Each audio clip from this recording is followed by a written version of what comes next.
Hello guys, ഇപ്പൊ നമ്മള് പോകുന്ന ചോറുള്ള പള്ളി പാർട്ട് 2. ചോറുള്ള പള്ളി, ചോറുള്ള പാലസ്. ನಮಸ್ಕಾರ ಎಲ್ಲರೂ ಹೇಗಿದ್ದೀರಾ? ಹಾಗೆ ನಾವು ಹೊರಟಿದ್ದು ಇಲ್ಲೇ ಹತ್ತಿರದಲ್ಲಿರುವ ಪ್ಯಾಲೇಸ್ಗೆ.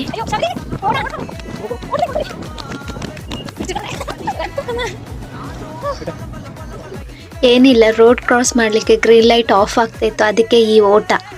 ಹಾಗೆ ನಾವು ಬೇಗ ಬೇಗ ಹೊರಟ್ವಿ ಪ್ಯಾಲೇಸ್ ಕಡೆಗೆ. ಇವರಿಬ್ರು ನೋಡಿ, ಇವರೊಟ್ಟಿಗೆ ಬಂದರೆ ಇನ್ನು ನಮಗೆ ಬಿರಿಯಾನಿ ಸಿಕ್ಕುದಿಲ್ಲ ಅಂತೇಳಿ ನಮ್ಮನ್ನು ಬಿಟ್ಟೆ ಓಡಿ ಹೋದ್ರು. ശ്രുതി എന്തിനാ ഇവിടെ ഇരിപ്പുള്ളോ?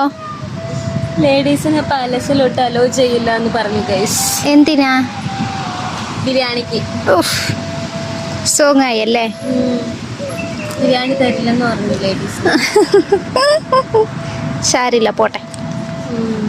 ಅಲ್ಲಿಗೆ ಹೋಗಿ ಆದ್ಮೇಲೆ ಗೊತ್ತಾಯ್ತು ಒಳಗೆ ಲೇಡೀಸ್ಗೆ ಅಲೋಡ್ ಇಲ್ಲ ಅಂತೇಳಿ. ಹಾಗೆ ಇಲ್ಲಿ ಸೈಡಲ್ಲಿ ಕೂತ್ಕೊಂಡಿದ್ವಿ. ಅಲ್ಲಿ ಕೂತ್ಕೊಂಡು ನೋಡುವಾಗ ಎಲ್ಲರೂ ಸಹ ದೊಡ್ಡ ದೊಡ್ಡ ಪಾತ್ರೆಯಲ್ಲಿ ಬಾಟಲಲ್ಲಿ ಹಾಲೆಲ್ಲ ಇಟ್ಕೊಂಡು ಹೋಗ್ತಾ ಇದ್ರು.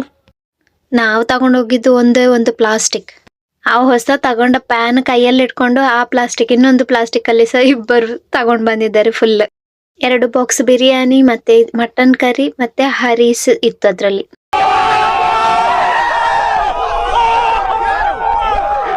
പകുതി ചോറും ചിക്കനും കൊണ്ടുപോകണം. ഇത്ര വലിയ ഒരാള് പാത്രത്തിൽ കൊണ്ടുവരും, അതിൽ ഫുള്ള് നിറച്ചു കൊടുത്തു. ഫുള്ള് നിറച്ചു കൊടുത്തിട്ടാണ് അയാൾ എങ്ങനെ കൊണ്ടുപോകും? അയാള് കവറിലേക്ക് കൊണ്ടുപോയി. ಪಾಪ ಅವರು ಬಿಸಿಲಲ್ಲಿ ತಗೊಂಡ್ ಬಂದದಲ್ಲ, ಸ್ವಲ್ಪ ಹೊತ್ತು ಕೂತ್ಕೊಂಡು ಮತ್ತೆ ಅಲ್ಲಿಂದ ಹೊರಟ್ವಿ. ನೋಡಿ ಎಷ್ಟು ಜನ ಇದ್ದಾರೆ ಅಂತೇಳಿ. ಇನ್ನೂ ಸಹ